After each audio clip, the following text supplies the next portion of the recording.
I'm absolutely delighted to welcome Vladislav Davidzon. I'm very glad that this is Vladislav's second visit to Ukrainian Institute London, and I remember vividly when you came to deliver your first talk 3 or 4 years ago in this part of London as well. Vladislav really, moving at great pace in his journalistic career, and first of all, I'd like to mention that he's a Brooklyner by birth. No, not by birth. I grew up there, but I'm from Uzbekistan, sadly. From Uzbekistan, yeah. There are really lots of layers to his identity. Yeah. He's a Parisian by residence, and I probably would not be mistaken saying that you are an Odessan by spirit in many regards. So very very complex identity, and we will talk about this later as well. So Vladislav moved to Ukraine in 2015, and he founded the Odessa Review publication and served as its chief editor until 2018. And he's also very prolific as a journalist, and his materials have been published in numerous publications such as Wall Street Journal, World Policy Journal, the New York Observer, and the American Interest. And also he's a non-resident fellow at the Atlantic Council's Eurasia Center. And he's a Tablets magazine's European culture critic, and he writes a lot for the Tablet.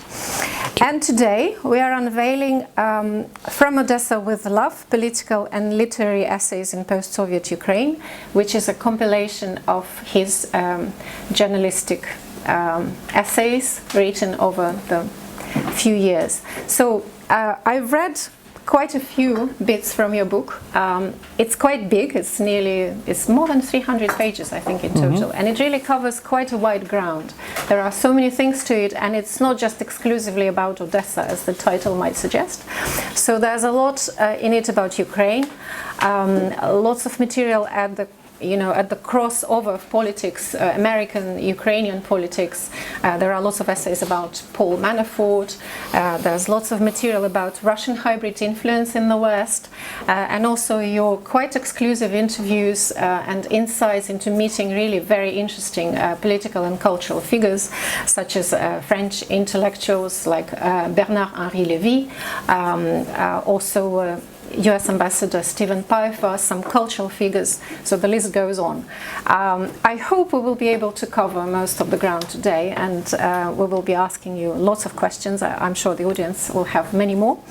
I probably will start with Odessa, however, because you witnessed what's been happening in Odessa in the last years since Euromaidan. We're probably well aware about cultural distinctiveness of Odessa, and you also write quite extensively that Odessa kind of stands apart from other regions in Ukraine. For example, you keep saying about kleptocracy and a bit like mafioso-style politics in Odessa, something that has been a feature, a steady feature of Odessa's political life for a long time. And we can probably talk about how this impacts the development of the city as well. Before we touch upon Odessa's politics, I probably would like to ask you, how do you see the cultural changes in Odessa taking place?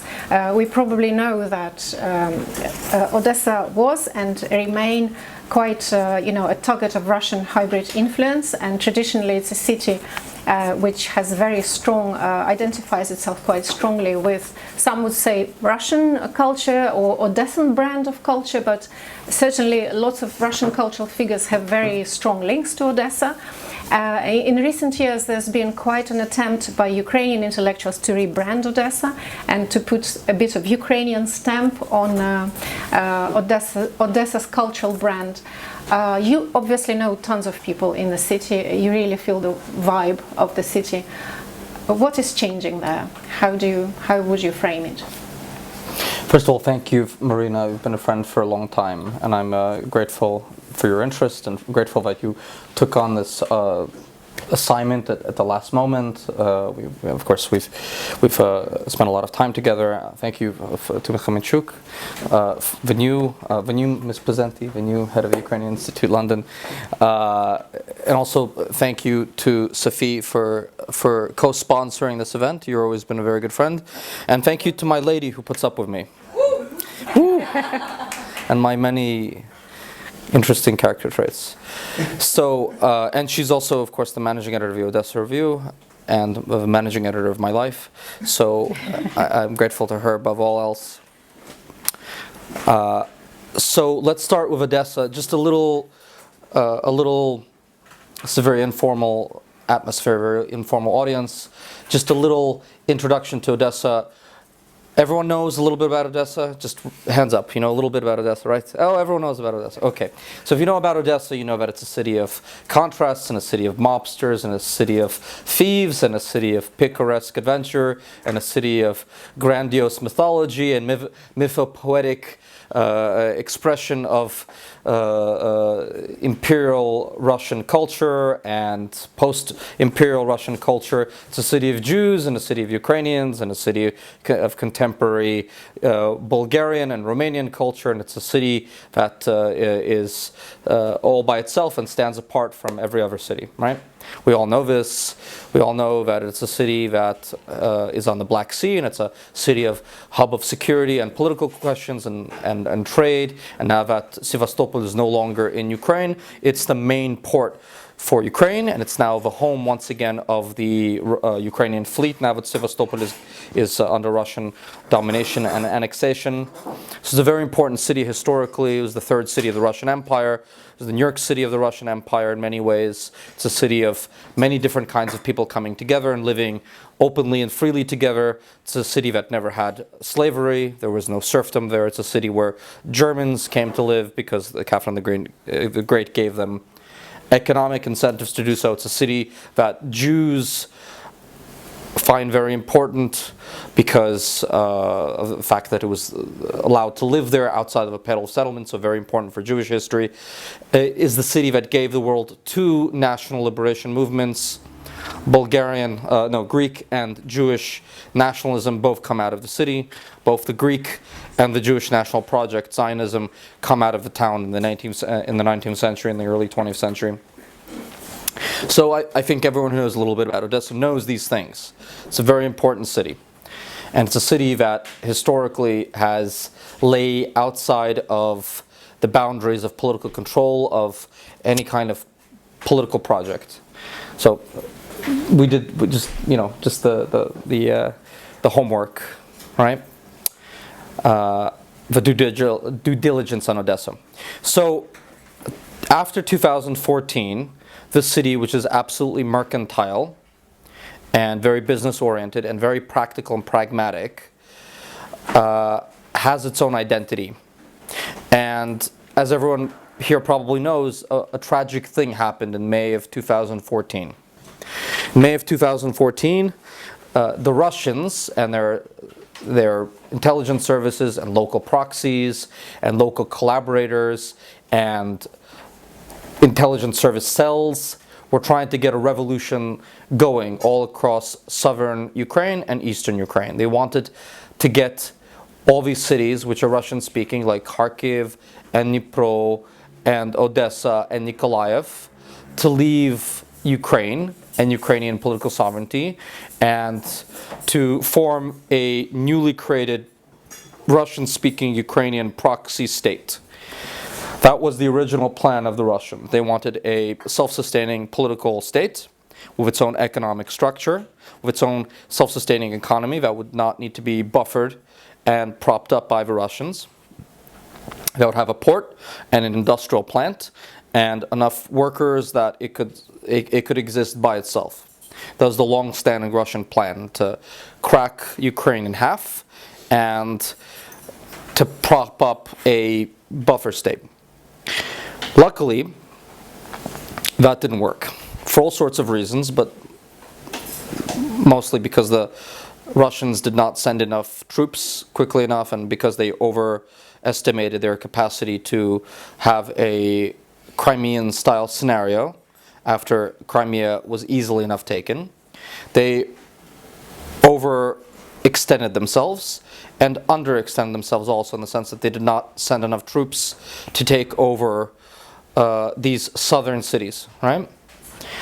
If they had just sent in the regular Russian army and swallowed should take this phone off. If they had just swallowed the international effects and the international sanctions, they could have taken over Ukraine fairly easily if they just sent in the regular army in April of 2014 to take over chunks of Ukraine. Luckily, they miscalculated. They did not take the situation seriously enough, and they sent in deniable mercenaries and deniable fanatics and deniable agents of the Russian intelligence services, right? They were not able to quickly enough send in enough troops to get Ukraine cracked in half. So in May of 2014, they instigated a situation where Russian and Ukrainian men, Ukrainian patriots and local pro-Russian elements and mercenaries and intelligence service controlled plants were fighting each other. So this is the famous events of early May 2014. There was fighting at the trade union building. The Ukrainians fought back. Ukrainian patriots fought back. There were about 48 people who were burned to death in the trade union building. It became an event that Russian propaganda saw as a seminal event for their narrative about Ukrainian nationals killing Russians. That event was a prophylactic. That event was the trigger for the Ukrainian Interior Ministry and the Ukrainian intelligence services to clean up Odessa of obvious Russian influences and Russian-controlled elements in both the Interior Ministry and in the police.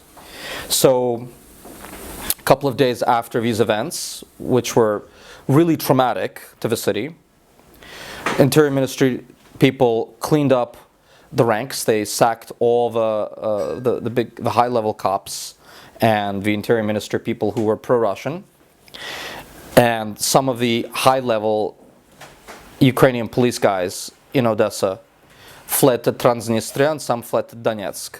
Transnistria is the Moldovan separatist little strip of Moldova right next to Odessa, and it's controlled by the Russian army, Russian intelligence services. So a lot of guys from the Odessa police fled to Transnistria and a few fled to Donetsk. The Russian intelligence services had many local operatives who were, some of them were rolled up, some of them were taken captive, some of them fled to Transnistria, some of them just left for Russia, some of them left for Donetsk, and they were not able to unspool quickly enough for their interest the plan to get Odessa on site. The city council voted down a resolution to declare a Odessan People's Republic, and the plan just did not go according to plan, and the capacity of the Russians to get Odessa on side did not happen, right?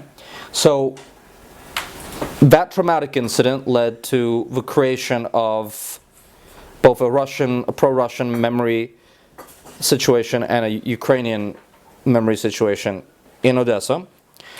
And since then, the Ukrainian state has more or less had total control of Odessa, which means that the pro-Russian elements in the city are watched quite carefully, and there's a lot of them, let's be honest.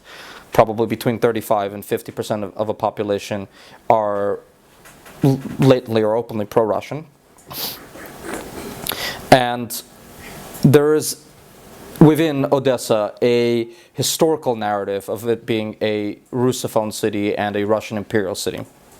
So we have to explain these things before we explain the cultural changes. Odessa has not created as much of a Ukrainian nationalist intelligentsia as other cities in Ukraine have after the Maidan. There are obvious reasons for this, but there have been many changes for the good in terms of the Ukrainization, not in terms of language, but in terms of culture, in terms of connection to a post-Maidan civic national identity of Odessa after these events.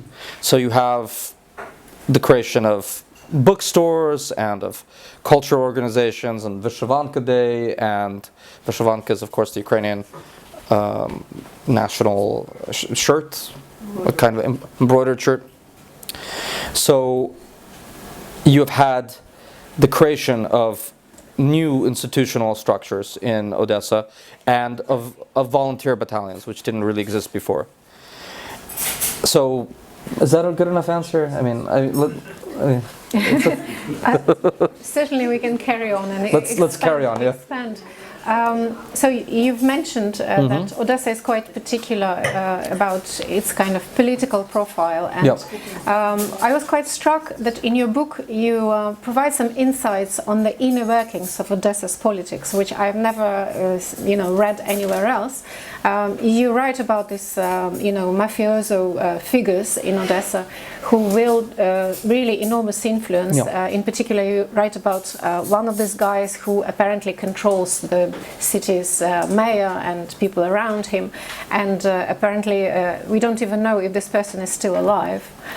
Somebody who passes under the underground name of Angel. Right. Yeah. So maybe you can tell us a little bit about that, but I'm interested in particular about what repercussions does this, very strong, this kind of mafia style of governance on the development of Odessa. I know that inside Odessa's progressive, let's call them this way, elements, there's quite a lot of grievance that Odessa's development is being held back. Sometimes comparisons are made with Lviv, another city with grandiose architecture and culture, and that Lviv develops apace, has very vibrant cultural life, and there's a certain sense of frustration that this is not happening in Odessa. It would be interesting to talk about what happened to Odessa's art museum, run by Alexander Roydbud, who sadly recently passed away. And really fierce resistance that these cultural initiatives have in Odessa. It's strange that the culture is actually met with such massive political resistance in Odessa. There's some kind of a connection there. So just would be interesting to hear your comment on this. So there's a lot there. Let's start to unpack that. So let's start with the governance structures. Odessa in the 90s was taken over by competing mafia factions. It's a mafia-run city par excellence. And in my book, there's a wonderful character named Thomas Sillison, a Danish investor who's silly enough to buy a building in Odessa for his engineering company. And then as soon as the paper is dry on the contract, the ink is dry, he gets a call from the bank saying, oh, the previous owner sold it illegally, you're not getting your money back or the building. So he goes to war against the mafia clan in Odessa, and for 2 years he fights them. Eventually he gets control of his building back. But in the meantime, he meets with President Petro Poroshenko and tries to get him to intervene personally in this political situation in Odessa and to get control of his building back. And after the second such intervention from Petro Poroshenko, President Poroshenko admits to him that the Ukrainian intelligence services do not have total control of Odessa, which is wild, right? It's totally wild. They do follow the pro-Russian elements, but they do not have control of the state within its state in terms of decision making, in terms of the port, in terms of who's on the receiving end of certain capital flows out of Odessa, into Kiev and to other places. So this is a wonderful, beautiful city built by Italian architects. Looks like a decomposing Naples, right? Looks like southern Italy. It's got these wonderful Italianate 19th century buildings. It's got some of the most beautiful examples of Venetian Baroque revival architecture in the entire world. In fact, it has the most number of these buildings anywhere outside of Venice. It's just a gorgeous city built by Italians and French and Spanish architects in the 19th century, and it's really remarkable. But it's controlled by this combination of mob structures and local families that control a lot of the real estate. So in some ways, unlike other cities in Ukraine, they have a kind of de facto governance structure. It's almost like a executive and legislative structure in terms of checks and balances, right? These mobsters control different structures of the port and of the intelligence services and of the police. And they compete amongst each other for capital flows from the port and from the what are they called? Customs. The customs. Thank you so much. The customs authority, and they also compete for shipping fees. So the port is completely mobbed up, and some of the mob that owns it is actually people with uniforms on who work for the interior structure or the intelligence services or the interior ministry. So it's a city at the intersection of smuggling from Transnistria and Turkey and Afghanistan. 70 to 80% of the heroin that comes into Europe comes through the Odessa port. A lot of the sex smuggling in terms of human trafficking, young women out of Odessa into Africa and into Turkey, leaving the port. These young women are taken out of Odessa in the other direction. So it's this port with lots and lots and lots of black and gray market smuggling. And it's a very important port in terms of the security complex, with lots of intelligence agencies working there because there's lots of diasporas. There's Turkish diaspora, Armenian diaspora, Polish diaspora, Jewish diaspora, Russian diaspora, Turkish, Romanian, Bulgarian, Russian, and Ukrainian intelligence services operate there with impunity. So it's like Vienna in the 1970s. It's a crossroads in between the East and the West, right? So these families and these intelligence services control the city, and they control the flow of goods out of the port and who gets access to the fees from the customs service. So a lot of it is just billions and billions and billions of dollars worth of money flows, and the guy who I write about in the book is the head of this mafia structure from the 90s. But the mayor no longer takes my calls anyway, so might as well just be honest. I've said. Mayor Trukhanov knows who I am very well. He doesn't take my phone calls anyway. I've tried in the last 6 months. Might as well just be honest. I've blown my legitimacy getting phone calls taken by the mayor. Is this going to be on the internet, by the way? Can I be? Only with your permission. I'm going to be careful about libel. This is the UK, after all. The BBC has investigated the mayor. The BBC has allegedly files that were allegedly released by the intelligence services of Italy, saying that the mayor of Odessa was allegedly involved in a security company, allegedly in the 90s, with allegedly a man named Angert, who is the godfather of the Odessa, allegedly, criminal syndicate. So the mayor, who is an artilleryman in the army and is allegedly, according to the BBC and Italian security services, a sniper in a certain organized mafia crime syndicate, and we now know has allegedly a Greek passport and allegedly a Russian passport, is the representative of a certain mafia structure in the city. So I write this, I think, very amusing piece in the book about the way that this guy Angert, who is this murky underworld figure, allegedly fakes his own death, allegedly. And he disappears, and there's a war between all these other people in Odessa to redistribute his assets. And so we don't know if he actually dies. We did know for a fact that he had cancer. This is a well-known fact. He had cancer. He disappears, and there's a funeral held for him, allegedly, in Italy. And there is a feeding frenzy to figure out who controls which assets in Odessa after he dies.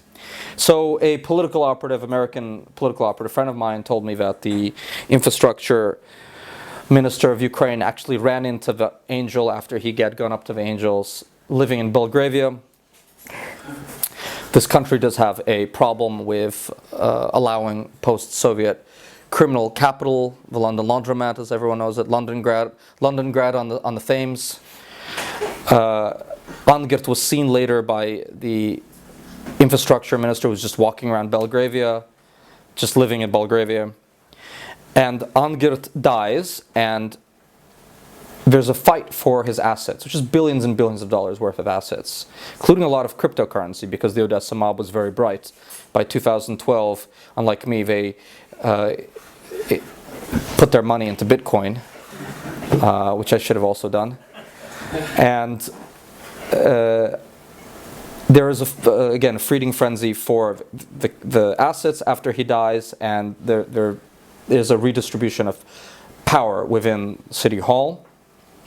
And it's a Star Wars mythology that the Ukrainian mob loves, right? There's a Star Wars party, and there's one of the main mobsters in the city is connected to an MP by the name of Golubev, who was wanted by the Americans for credit card fraud.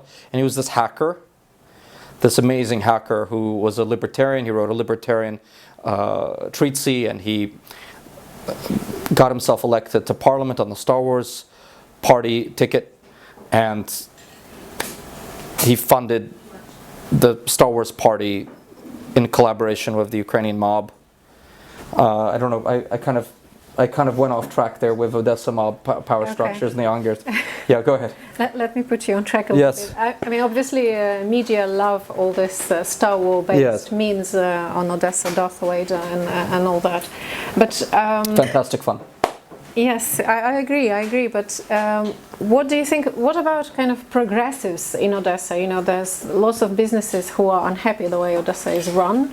What about civil society? Do they have any say in this game? Have they made any inroads into Odessa's politics in these recent years? I think they have. The fact that Sevastopol was sanctioned by the Russians gave a lot of people pause. By the Europeans. After the Canadians and Americans and the Europeans sanctioned Sevastopol as a port, it was impossible to run shipping if you're a normal shipping company out of Sevastopol. So Odessa became the main shipping hub of the Black Sea outside of Bulgaria.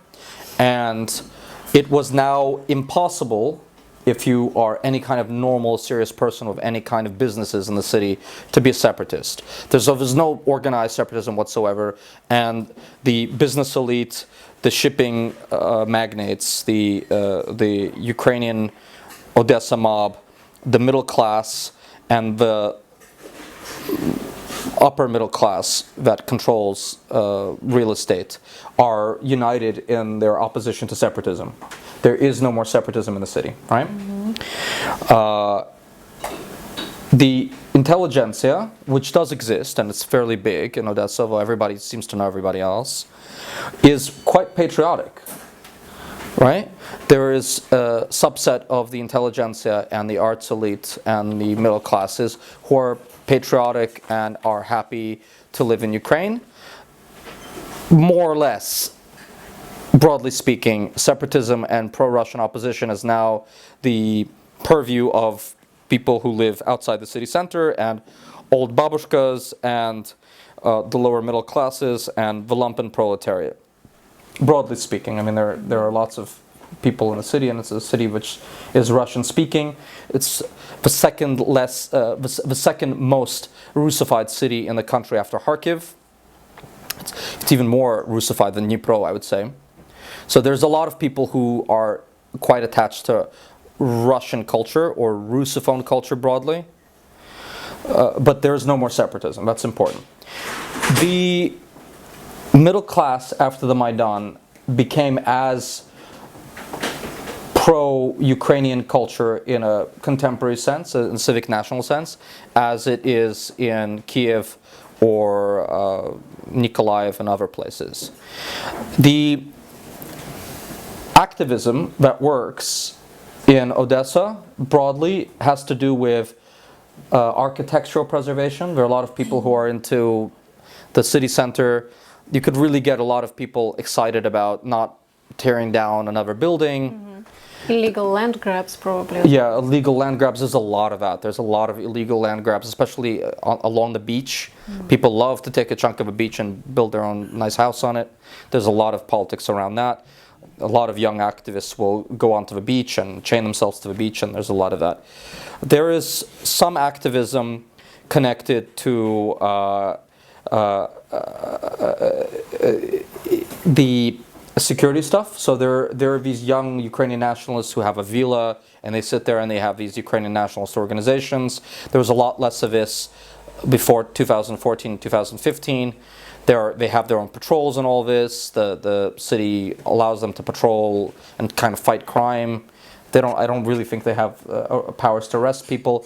They do train outside the city in militia format in order to stop Russian invasion if it ever happens. There's a lot of that. Mm-hmm. So there are sectors of the civic activist society who are engaged in one thing or another that is very progressive. In some sectors it's completely not progressive, in other sectors it's okay. The other thing you have to remember about Odessa is that it has a completely unique media situation. It has like 37 television stations, 100 newspapers, every little oligarch, every little political party, every little businessman has his own newspaper. There's like dozens and dozens and dozens of news portals. I can barely tell which of them are serious or not. I try to keep track of them. New ones pop up all the time. The Odessa media is so free that it's impossible to say which is real and which is not, right? So there's just a lot of good reporting, and there's a lot of really, really, really bad reporting, which leads to just a kind of model in terms of the media situation, you know?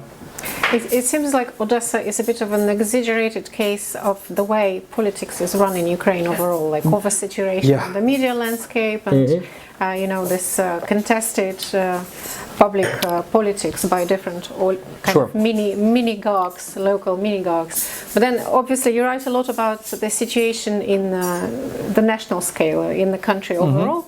And you deliver quite a scathing critique about Ukrainian politics, that Ukrainian politicians are very rapacious, they're very cynical. The attempts of de-oligarchization and attempts to fight corruptions. The results are mixed. You do write quite complimentary things about Ukrainian civil society, which soldiers on and try to counter all of this. I'd like to ask you, how do you perceive all these recent attempts since Maidan at de-oligarchization and fighting corruption? Has anything come out of it in your view? So it's a lot of different questions. Let's again unpack that. The de-oligarchization failed because President Petro Poroshenko made a decision, probably correct one. I mean, it's a hard thing to say. Probably a correct decision in the context of a war to allow certain oligarchs to stay in power. He didn't put anyone serious in prison. In Ukraine, the only time someone very serious goes to prison, very high level, for economic crimes committed in Ukraine, is when American prosecutors prosecute them, American judges sentence them, American security guards put them in the back of a van, and American prison guards guard them. The only very high-level people who ever go to prison for anything bad that happens in Ukraine go to prison in America. Prime Minister Lazarenko was sentenced in the great state of California. Paul Manafort was sentenced in the great state of Virginia. Mr. Kolomoisky is being hounded in the great state of Ohio, in the great state of Delaware. No one ever goes to prison for anything they did in Ukraine if they're at the very top of the food chain. This is a fact. This was a fact under President Petro Poroshenko. An understandable fact in the context of a war where you needed to get some of these oligarchs on side and you needed to fight the Russians. Totally understandable. I mean, it's not understandable. I mean, you know, for activists or whatever. But on the other hand, if you're trying to run the country and you're reasonable, responsible elite, you have to, you know, get some of the oligarchs on side. Yushchenko never put any of the, President Yushchenko never put any of the serious oligarchs into prison. He could have destroyed one and got compliance from arrest. That's what Putin did with Khodorkovsky. You get rid of one and everyone else gets the message. President Zelensky has also come into office vowing to fight the oligarchs. He did not do that at first. He was rather laissez-faire on that. He began to fight back against them, and he chose several oligarchs to go against, and others he did not go against, right? Obviously, he came into power with backing from Kolomoisky, and at a certain point he pivoted towards Akhmetov because he needed to diversify his power portfolio. So Akhmetov and Kolomoisky, let's say, are his oligarchs. He obviously went after Medvedchuk because you had to go against the Russians and the Russian fifth columnists in Ukraine. Some people say it's undemocratic. They have very good arguments. Other people say that it was completely necessary because this is a fifth column that is creating tremendous internal problems. They also have good arguments. I could make either of those arguments in my sleep if I needed to, and they both have very compelling argumentation. They are now trying to create a anti-oligarch law. I don't think it's necessary to actually craft new oligarch laws. You could just use anti-monopoly powers in order to make them diversify their media and industrial holdings. It's easier actually, not to clamp down on them, but just to use regulation in order for them to diversify their holdings in any one given industry. It's true still that Ukraine, unlike Russia, has been captured by its oligarchy, whereas in Russia the oligarchy captured the state. In Russia, the oligarchy captured the state. In Ukraine, the state was captured by the oligarchy. In many ways, the situation since 2014 has changed, but in many ways, it's still the same. I hope that's a good answer. Yeah, I think maybe the audience will have the appetite to delve into this issue. There's quite a lot of reporting on Paul Manafort in the book, which is all kind of gathered together.